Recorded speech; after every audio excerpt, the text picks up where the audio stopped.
América y el mundo, acompañado del análisis de los mejores expertos y periodistas en Sala de Prensa Blue. Aquí empieza Sala de Prensa Blue. Dirige Juan Roberto Vargas.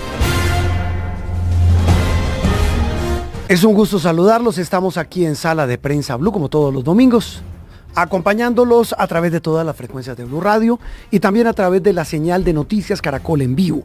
Vamos a estar con ustedes hasta el mediodía de este domingo, 9 de noviembre, el segundo domingo de este penúltimo mes del año. Una jornada en la que hablaremos de otra conmemoración, otro programa especial.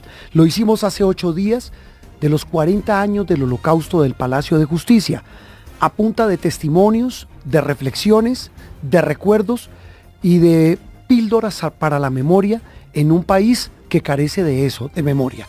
En esta oportunidad vamos a hablar de los 40 años de la peor tragedia natural que ha sacudido a Colombia. De los 40 años de la peor tragedia natural que ha sacudido a Colombia. Hablamos de la avalancha que sepultó a todo un pueblo y mató a más de 25.000 personas en Armero, en hechos ocurridos el 13 de noviembre de 1985. Allí, como en el Palacio de Justicia, también hay voces, también hay testimonios y muchas reflexiones. La semana política y mucho más, aquí en Sala de Prensa Blue. Esto es Sala de Prensa Blue. Muy bien, y en materia política arrancamos hablando de política y también de conmemoraciones, porque esta del Palacio de Justicia, de la que fuimos testigos durante toda la semana, pues estuvo marcada por la polarización y cómo no. Don Gabriel Cifuentes, ¿cómo le va? Feliz domingo.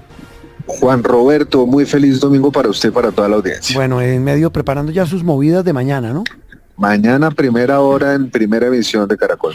Pero antes de movidas políticas, porque quiero que tertuliemos con nuestros oyentes y televidentes sobre la bitácora de la campaña política, hablemos de esto, de la conmemoración del Palacio de Justicia.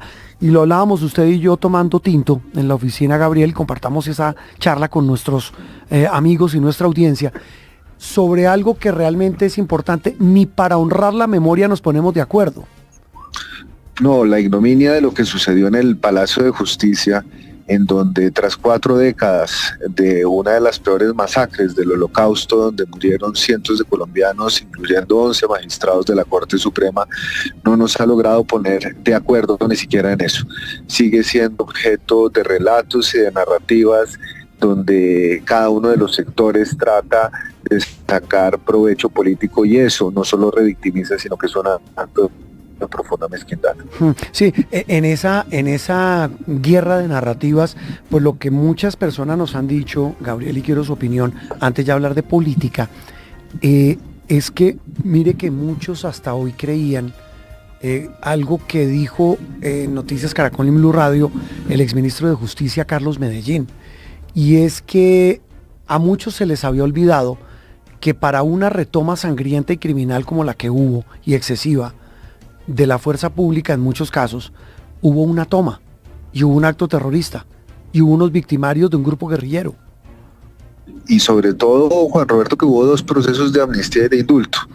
Y en esos 2 procesos de amnistía y indulto se le olvida fácilmente al país que estaba vinculada a una cúpula que, en palabras del exministro Carlos Medellín, no respondió ni con verdad, ni con justicia, ni con no repetición, que es un poco el sinsabor que queda. Después de 40 años no solo no se conoce la verdad, sino que no ha habido una adopción de un perdón, de un reconocimiento por parte de los victimarios que le generaron tanto dolor, no solo a las familias involucradas, sino a la institución, a la justicia.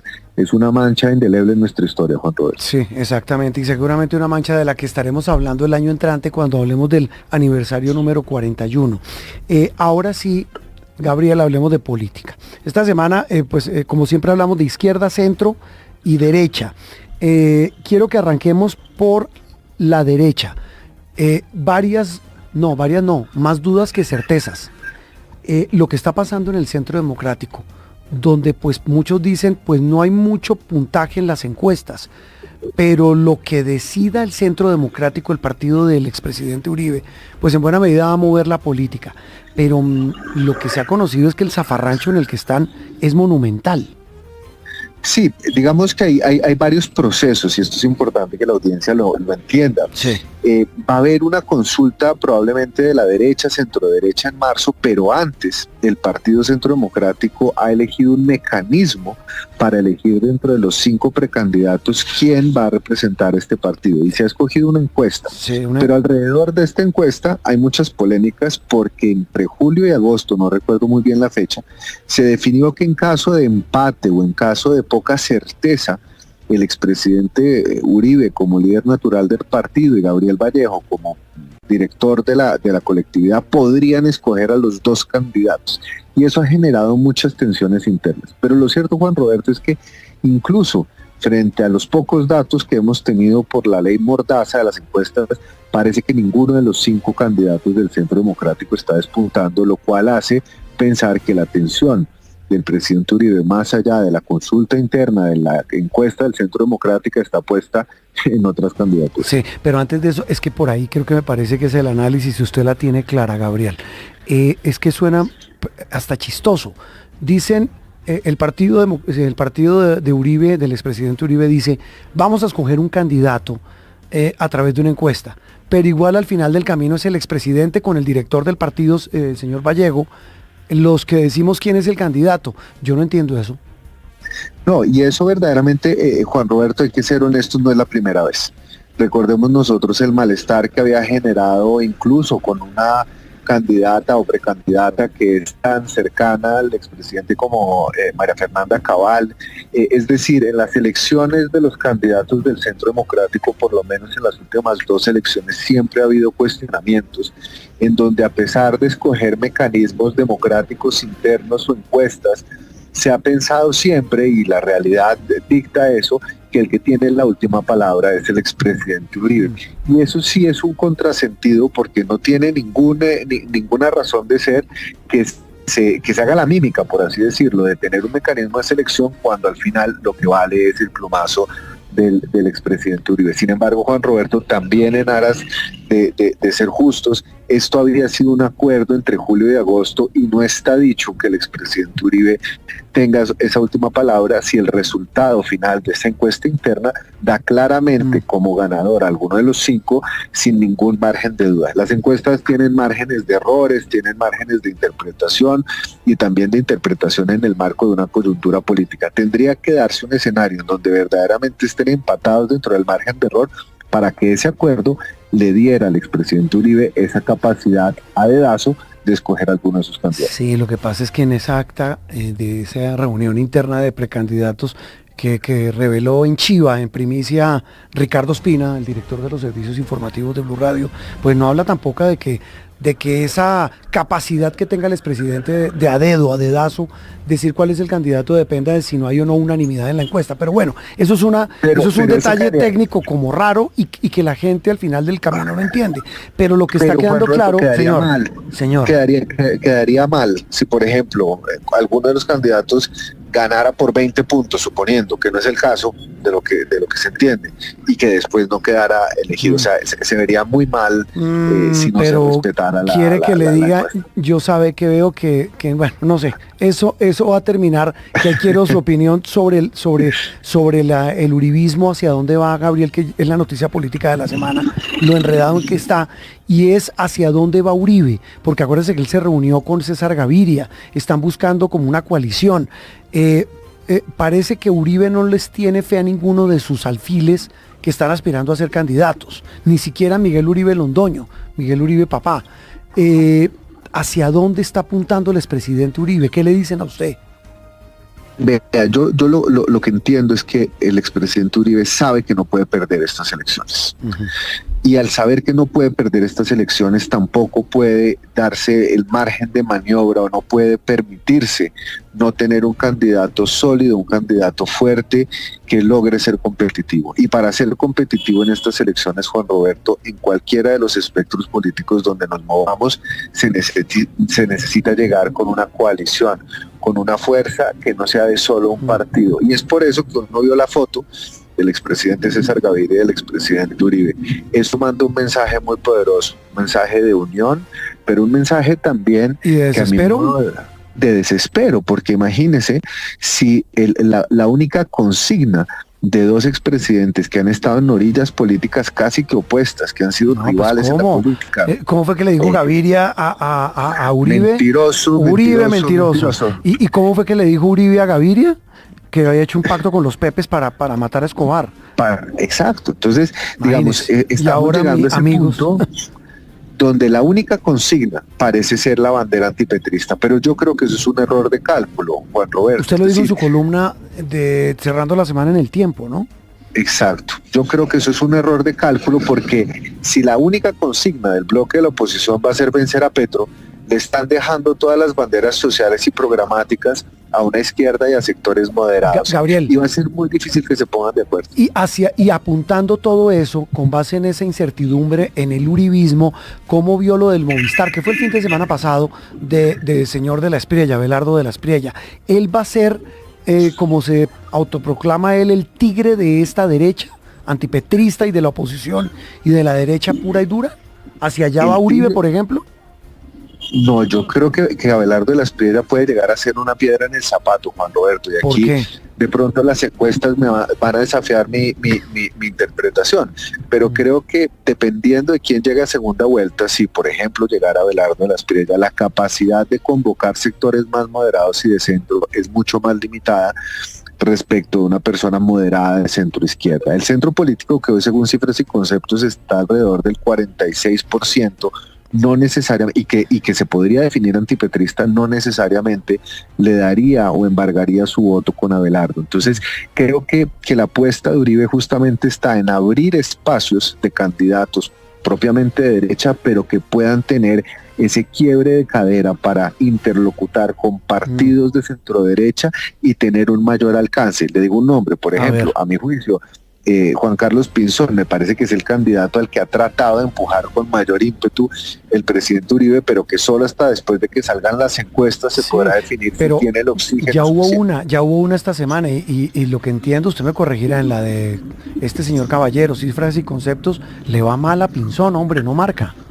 Le va mal a todos excepto a Fajardo, a Abelardo y a Cepeda. Pero ahí uno ve cómo está distribuido el espectro ideológico. Hay una cabeza visible de la derecha, una cabeza visible del centro y una cabeza visible de la izquierda. Y yo creo, Juan Roberto, frente a la pregunta que usted me hacía del Movistar, que llenar un estadio no equivale a ganar una presidencia, pero en el momento en el que lo hizo, que está en un momento de posicionamiento, cuando van a salir las encuestas y que viene cogiendo fuerza en la estética eso puede política, sumar. Claro, le patea la mesa y desinfla a los otros candidatos, genera ese rum que en política es tan importante. Claro, empieza a generar, bueno, pues si esa gente está ahí, pues yo también, dirá un votante despistado.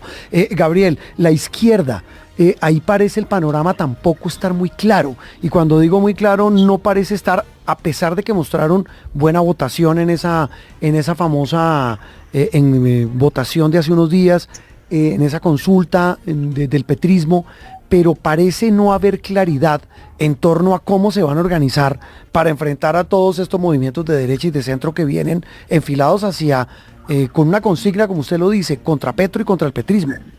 Con un agravante, Juan Roberto, yo creo que el más afectado del resultado de la consulta fue Roy Barreras. Un Iván Cepeda con 1,5 millones de votos propios, con 600,000 votos que uno pensaría que pueden ser endosables de los que se sacó Carolina Corcho, deja una vara muy alta en una consulta interpartidista que difícilmente ahí sí va a repetir el resultado del 2022. Es decir, Roy Barreras, que es, digamos, del ala moderada, que tiene las mejores relaciones con los partidos, que no asusta al establecimiento y que podría ser verdaderamente competitivo en un escenario de segunda vuelta, parte con menos 2 millones de votos y alcanzar esa cifra es muy difícil. Yo no soy político, soy simplemente un periodista, pero venga, usted sí le ve chance a un trapecista del calibre de Roy Barreras, que fue uribista, santista, petrista, ahora dice que no es petrista, pero que sí quiere traerlos del famoso Frente Amplio. Es decir, yo no sé si el voz a voz funciona, Gabriel, pero lo que uno escucha, y mire cómo le fue de mal en la encuesta de cifras y conceptos, sobre todo en imagen desfavorable. Es decir, le va muy mal a Roy Barreras. Es que yo no sé de dónde sacan Sabe que yo creía eso que decía, no, que es muy hábil, que cuidado con Roy, puedo estar también equivocado, como usted dice, pero lo que uno ve y escucha es que la gente lo aborrece. Sí, pero fíjese una cosa, en política, Juan Roberto, todo depende de quién sea su adversario. Y en una segunda vuelta, usualmente la gente no vota por el que le gusta, sino que uno vota en contra del que no le gusta. Y ahí es donde uno comienza a hacer cálculos. Por eso yo creo que después de la consulta, el que quedó más achantado, por decirlo en términos coloquiales, fue Roy, porque se le dificulta ese camino para ser fuerte en una primera vuelta. Y ya la izquierda se encuentra muy enredada porque con un candidato como Iván Cepeda, si llegase a ganar el Frente Amplio y con el 40% de aprobación que tiene Petro, tendría chance de llegar a una segunda vuelta, también tiene un margen de desfavorabilidad demasiado alto. Entonces aquí el ajedrez político se comienza a complicar mucho más de lo que nosotros creemos, y por ahora no vemos tampoco a un centro vigoroso que eso le iba a preguntar, no se me adelante, Gabriel, y es el centro. En las encuestas que se han conocido, hay dos grandes ganadores, el grupo de los indecisos y el grupo de los que dicen tener afinidad política de centro. ¿Eso en qué se traduce en nombres? Fajardo, pero Fajardo no marca más que de la Espriella y que Iván Cepeda, sin conocer el dato, porque la encuesta de Cifras y Conceptos más que decía entre Cepeda, de la Espriella y Fajardo, pues ninguno supera el 13% entre los punteros. O sea, ¿quién puede representar ese centro? ¿Qué mensaje representa ese centro? Aquí hay una oportunidad inmensa. La mitad del país no se siente identificada ni convencida por ninguno de los dos extremos. Sin embargo, el hecho de que la mitad del país no lo esté no quiere decir que ese 50% sea endosable al que se autodefina de centro. Y esa es la gran tragedia.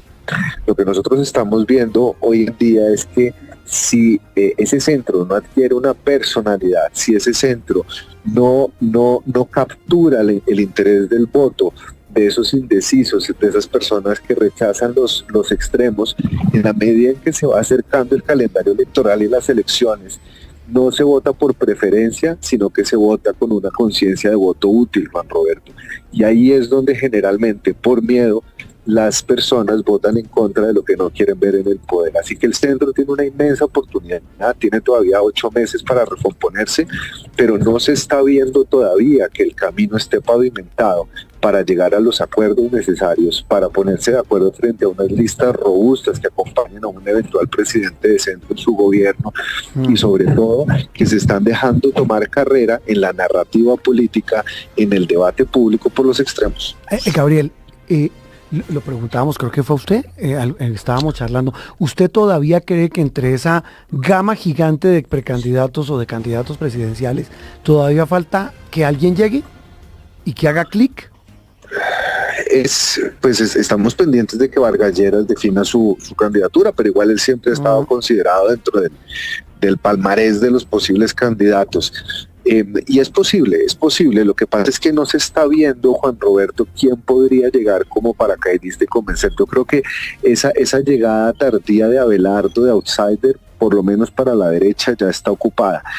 Habría que ver si en el espectro de centro llega alguien nuevo, pero no se puede anticipar en el panorama político que esa posibilidad se concrete, además porque recuerde que jugamos también con un calendario electoral apretado. Claro. La primera semana de diciembre se tienen que definir las consultas, las listas al Congreso, y ya en enero la inscripción a candidaturas presidenciales, y se atraviesa Navidad en la mitad, es decir, lo que no pasa en noviembre y no pasa en la segunda quincena de enero no pasó ya electoral. Gabriel, como dirían las abuelas, con la mano en el considere, ¿cómo ve a Sergio Fajardo? Sergio Fajardo es un candidato coherente, es un candidato que ha demostrado mantener una posición frente a este gobierno, a diferencia de muchos otros que han sido veletas al viento. Creo que es una persona que puede convocar a muchos sectores, y yo le dejo esta reflexión, Juan Roberto. Si su casa está en un incendio, ¿usted prefiere llamar a un pirómano o a un bombero? y es un bombero el que va a necesitar el país los próximos 4 años. Vamos a necesitar a alguien que administre una crisis, que sea ponderado, y la mal llamada tibieza, a lo mejor en el 2026, en un país fracturado, dividido y azotado por la polarización, esa tibieza puede llegar a ser una virtud, y creo que Sergio Fajardo, si encuentra el camino de la narrativa, si se sabe asociar bien, si depone un poco, digamos, esa posición de intransigencia para lograr acuerdos con otros partidos, puede llegar a ser una opción real de poder. Él ha dicho en público y en privado, esperemos hasta diciembre, cuando le plantean alianzas. ¿Por qué hasta diciembre? Porque él no quiere repetir el error de la coalición de la esperanza del 2022, donde se habló más de los acuerdos políticos a los que se tenía que llegar antes de ponerse de acuerdo sobre los ejes programáticos con los que se debía gobernar. Y yo creo que Sergio Fajardo entendió los errores que se cometieron durante el proceso de la coalición de la esperanza del 2022, y de cierta manera, de manera genuina, de manera, digamos, coherente, ha dicho: yo hasta que se cierre el calendario electoral, lo que quiero hacer es convencer a los electores de cuál es mi mensaje, de cuál es mi camino, y ya en el momento en el que se tenga que decidir, vamos a ver quién está en el barco y quién no, con quién se pueden hacer acuerdos y con quién no. Creo que es más una consecuencia de la experiencia, más que un tema de egos, como muchos los que lo quieren pintar en este momento. Gabriel, ¿a usted le pasa que en el ascensor, en el mercado o en el consultorio le dicen: oiga, usted que lo veo en el noticiero, en Noticias Caracol, analizando, hablando de política, oyéndolo en Blue, le dicen: ¿por quién voto? ¿Usted qué les dice? Primero, que yo no tengo una bola de cristal. Segundo, que en política 7 días es largo plazo. Y tercero, que como analista político mal haría yo en tomar partido. Mi rol es analizar contextos y ver los toros desde la barrera. ¿Qué canciller, carajo? El canciller de la política. Don Gabriel, un feliz domingo. Seguimos, nos vemos mañana en La Movida. Mañana, primera hora, en primera emisión, estaremos con las movidas políticas de la semana. Juan Roberto, un saludo para usted y para toda su audiencia. Feliz domingo. Opinión, análisis y mucho más aquí en Sala de Prensa Blue.